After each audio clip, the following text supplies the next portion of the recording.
Welcome to Automotive Cybersecurity Talk from the experts at S-Script, leaders in securing automotive embedded systems. Each episode, we cover anything and everything from the evolving world of vehicle cybersecurity. Sit back, enjoy, and let us know what you think.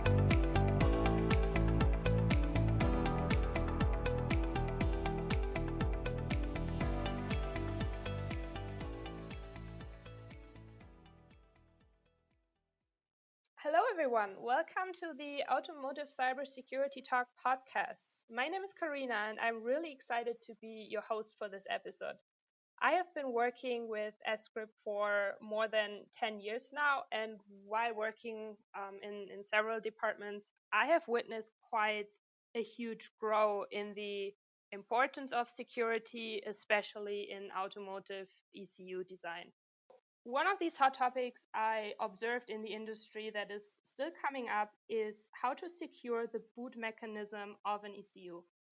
Me personally, I feel there are dozens of different definitions and also terms on what that is, how it's working, how to implement it, and what it means in various scenarios. So today I have invited one of our experts, Rob Lambert, and I am confident that with his 20 years of experience in cybersecurity, he can help us navigate through all of these different terms and mechanisms how to do secure boot. Welcome, Rob. Thank you, Carina. It's good to be here. I haven't been at S-Script as long as you, but I have been in the industry a while, and I joined S-Script about 3 years ago, and I'm happy to be here to talk about Secure Boot. Welcome, Rob. Thanks. So I'm really excited to learn more about this topic. But before that, can you maybe describe a little bit about yourself and what you do at S-Script? You mentioned you're here for 3 years, but what is your task right now? Yes, so currently I lead for S-Script a department called the Custom Security Software Engineering Group, and we customize software around S-Script's products. One of the products which we do a lot of work on is a product called the Hardware Security Module, or an HSM. And these HSMs are like a little Fort Knox that go inside many ECUs. And they're used to keep secrets inside. And one of the things that they also help the ECU to do is to securely boot. And uh, secure boot is the idea of secure boot is to only boot software on the ECU which you know and trust, because software is software. It's very malleable. You can get a little computer to do many things, and the the makers of the ECUs want to make sure that these ECUs are doing the proper and authentic work that an ECU should be doing. One of the ways that attackers have been able to get inside of vehicles and make them do things they shouldn't is actually being able to rewrite the software in some ECUs. Sometimes they are able to get into a vehicle through the telecommunications unit, and then they would like to hop maybe to a more safety critical unit, maybe like the engine controller or transmission controller. And one of the ways this has been done is to actually take over an ECU on the bus, rewrite its software, and take it over so that it becomes a bridge to be able to do bad things in the vehicle. So running secure software, running the proper software in every ECU is a very important thing to do. Thanks, Rob. So in your introduction, you already answered a couple of introductory questions I would have. So Oh, I'm secure. sorry about that. That's actually fine. So you mentioned why we need secure boot, and what I understood from you is secure boot is needed to make sure that the ECU's software is not manipulated. So the attacks that you described sounded pretty scary to me.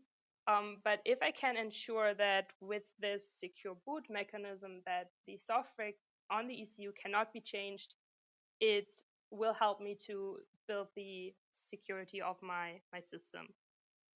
Is that summary That's correct? a very good summary. For example, if we think back to the very famous Miller and Valasek attack on a Jeep, one of the things they did in order to get their attack to work was to take over a small ECU and write some software on it so that they could use it as a bridge to get to the CAN bus and send messages on the CAN bus.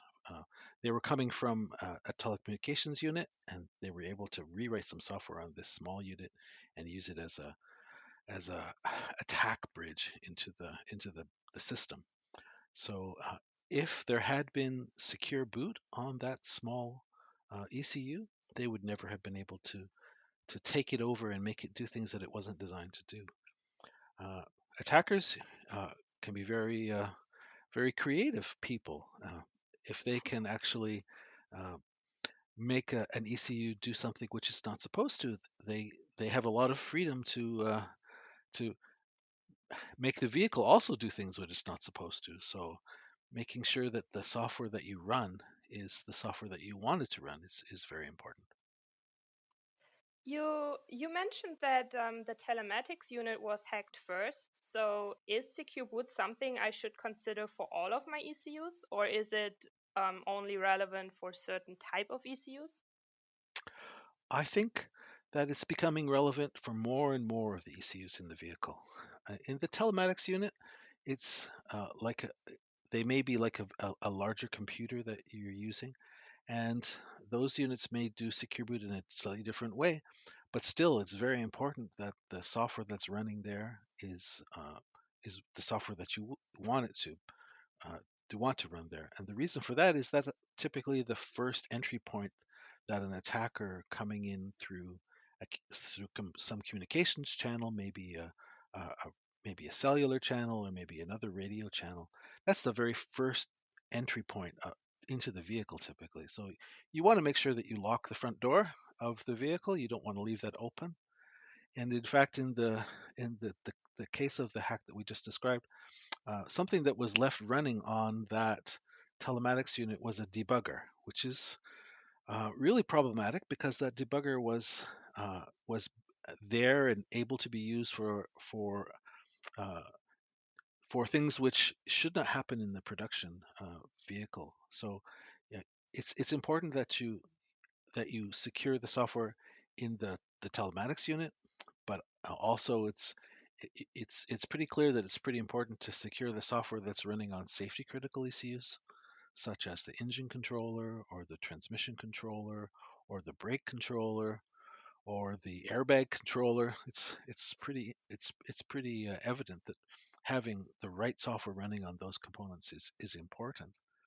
But it's also becoming important to have the right software running on even small ECUs, which may be in the periphery of the vehicle that are helping to gather data. So, for example, a sensor ECU. You want you wouldn't want a sensor ECU to be taken over by an attacker and to introduce some sensor data into the vehicle that could cause dangerous things to happen. For example, it could tell you that there is a non-moving object in front of the vehicle. Even just taking over a sensor, you could do such a thing.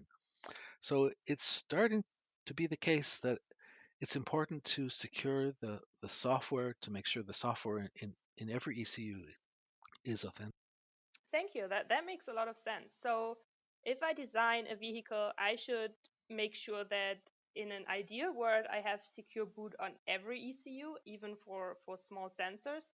But I can imagine that this also affects my overall system design. Like you mentioned, a telematics unit is probably more like a big computer running, while I can think that a small system or a small sensor ECU is probably not that powerful.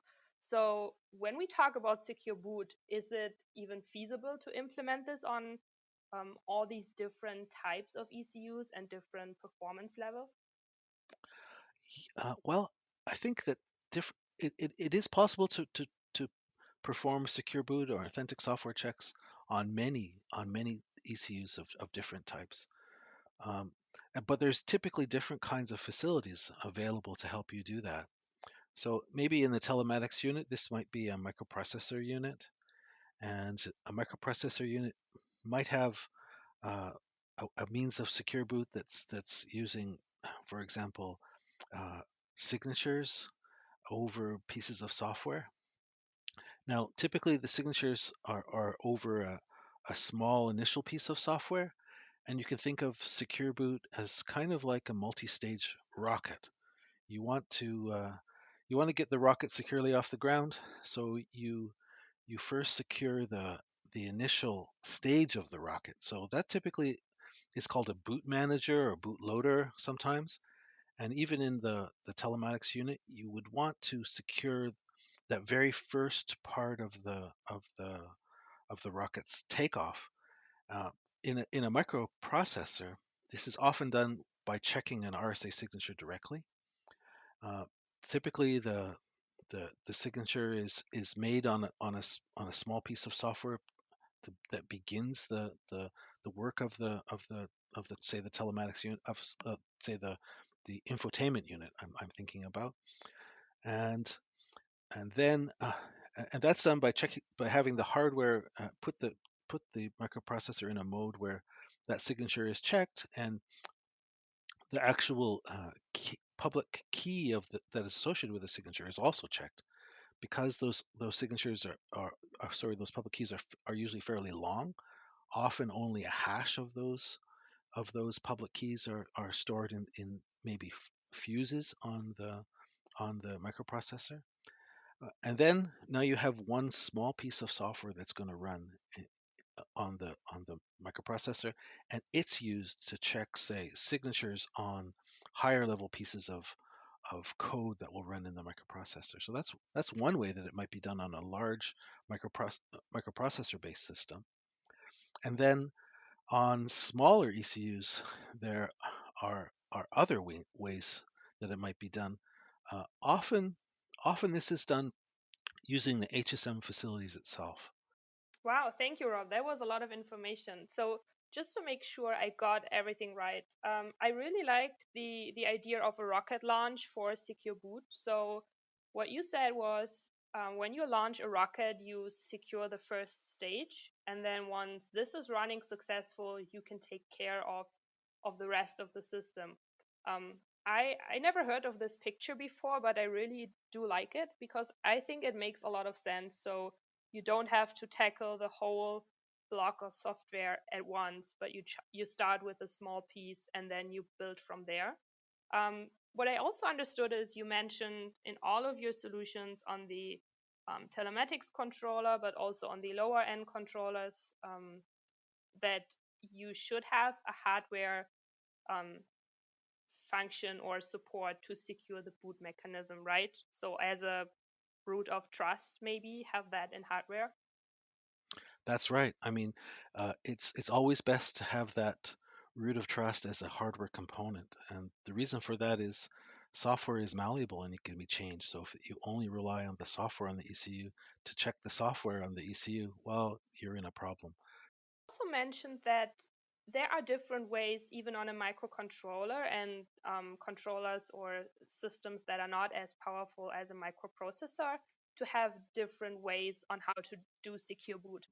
When I talked to customers or other people in automotive industry, I usually come across a lot of different terms. People talk about secure boot, trusted boot, authenticated boot, and so on and so forth. You name them. Can you quickly describe what the differences are between of these, or at least what makes them more or less powerful over the other? Certainly. So you're right. The situation is pretty messy. Uh, each company and each OEM typically has their own nomenclature for the different types of boot or secure boot that's happening, uh, and sometimes they allow different styles to happen depending on the applicability to the ECU in question. Typical name for this style of booting is authenticated boot, where you have the host and the HSM startup together, and the code that's used on the host side is in one-time programmable memory. That's typically called an authenticated boot. And then that software that you trust on the host will actually use the HSM to help validate the higher level stages of the rocket. So it could go to the HSM and say, okay, uh, the bootloader is good. I know this is a one-time programmable memory.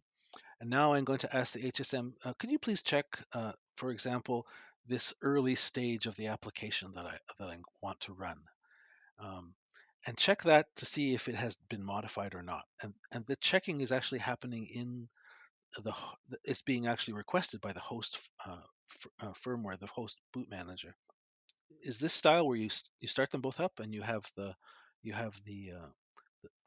host code immutable? Uh, another way that that's possible to do is to actually have that initial stage, the very first stage, checked by the HSM before it's used. In script, we call this autonomous authenticated boot. So another flavor of authenticated boot. Um, we also call that a secure boot, where the HSM starts first and the host is held in reset, and you actually check every last portion of the host software before it's run. That's we typically call secure boot. Trusted boot is somewhere in between, where you get the HSM to start up first, and it checks only uh, some sections of software on the ECU to check if they're valid before it starts up the host, and then the host may trigger further portions to be checked. And as you mentioned, a lot of OEMs and tier ones and even HSM solution providers, they all have their own little names and flavors for different types of secure boot. But what I understood now is there are more or less three main categories of how to do that. The first one is the HSM is checking everything and then the host is released, which, as I understood you now, is the most secure one, but also the slowest. That's right. The second category that you can maybe apply to secure boot is where the HSM is only checking some parts of the host software and then the host is released. This is kind of a mixture between it's more secure than the third category that I come to, but it's faster than the complete check, like the secure boot. So the second category is the HSM checks a little bit of it, but we also gain performance increases because the host can start sooner. And then the last category is where both of the HSM and the host start in parallel, which is, I assume, the fastest option we can have, but also it's less secure because the HSM is checking while the host is already running. What happens if we do the secure boot, so we are really secure, and then it fails and the host cannot even start? So I am stuck with a bricked ECU, or how? Yes. Yes, and sometimes in some situations you're not allowed to be stuck with a brick, because Right. this ECU that you're talking about may be a security critical ECU, and it needs to function in order to make the vehicle safe to use. So often what is done is, um, if the HSM detects that some portions of the software are not are not unmodified, then what it can do is it can actually turn off access to some of the secrets that it keeps for ECU operation. But it can still allow the ECU to boot. And you could think of this as allowing the ECU to go into a limp home mode, or a configuration where uh, the designer of the ECU will make sure that the ECU behaves in a safe mode, but some of the security access that the ECU would otherwise get will be denied. For example, it may not be able to use certain keys inside of the HSM. The alternative is very secure and maybe not very nice, and that is to not allow the host to boot in the case of secure boot, or to disable functionality in the case that the HSM detects that the host software is not valid. To that and that kind of that that kind of disabling might be hardware induced. There may be some hardware capability for the HSM disable maybe certain bus accesses or things like that to actually make the ECU not functional. So this is a question that needs to be thought of pretty early in the ECU design. Is it a safety critical ECU? What would happen uh, if we detect some modified software in the ECU, and how do we manage to either put it in a limp home mode, or is it actually better for certain ECUs to actually make them not function? This is a really interesting point. I was just while you were talking, I was just thinking about all the people I have to talk to when I implement a secure boot. So from your explanation, I understood that I need to for sure talk to my security manager or a security expert on how to implement secure boot in a secure way. But then I also need to talk to system architecture people for what is my boot up time? How fast do my ECU or does my ECU has to be on the bus? And then I also have to talk to safety guys checking on what do I need to what do I need to do to ensure that the safety is not impacted by whatever I implement for secure boot. Are there any other people I need to talk to? Probably maybe production when I do secure boot. And I always hear about high volume production has to be very fast, very quick. So is there an impact where I have to align as well with production, I guess? Definitely. I mean, typically the systems that are put in place to facilitate secure boot are things such as installation of certificates, and then actually calculation of these message authentication codes. You say when the ECU is operating in the field, there there are constraints on the design that makes sure that it can boot up in the time and get out the messages that it needs to get out to make the vehicle uh, start up in the required time frame for the vehicle design. And then maybe the third one we didn't talk about is sometimes things go wrong, and the manufacturers are very interested in being able to understand what happened in the field, or to be able to maybe reinitialize uh, and repurpose parts that they are getting from the field that maybe had some problem with them. So actually being able to do the return manufacturer analysis, the RMA work on these vehicles is also something that should be considered at the design phase, and should is going to interact with the design of how the uh, the these secure software uh, uh, mechanisms that you're going to put in place are also going to affect this, uh, and it's that may also interact with the way that these ECUs are diagnosed. So typically there's a diagnostic access to ECUs that you might happen in your garage, or might happen at the OEM. That also is going to be affected. So all of the design and engineering that goes around diagnostic access is also something that needs to be considered when you're talking about secure boot. So there, unfortunately, I think that there are many departments and people that the security engineers need to talk to make sure that things happen properly, and that uh, things are not impacted in a negative way. Wow, I think that is a perfect message that I think we should or we want to give our listeners. If you implement secure boot and you learned about it on the discussion we just had, I think what I think the most important point is talk to your other departments and colleagues as early as possible. This sounds to me you should start thinking about how to implement secure boot with all parties involved right from the beginning when you start to design your ECU. I think that's a very wise advice. Otherwise, things will become much more difficult at some later time, and to do things unplanned things later in a program are always difficult. Well, thanks a lot, Rob. I think I learned a lot, and I'm at least way more clear on all the different terms and what I need to pay attention to. I learned a lot, and I think I also identified a lot of points where we and our listeners should pay really close attention to. Well, thank you so much, Rob, for being my guest today. It was really a pleasure to talk to you. And yeah, thanks a lot. You're very welcome. Great to talk with you, Carina.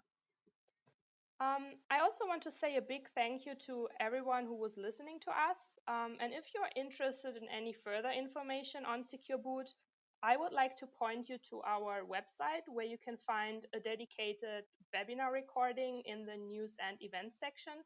It's talking about introducing HSM technology and trusted boot. So if you are interested in that, go to our website and check out the recording that is available there. Thanks again for listening. I hope you enjoyed it and learned a lot, and see you in our next episode, which will talk about automotive Ethernet.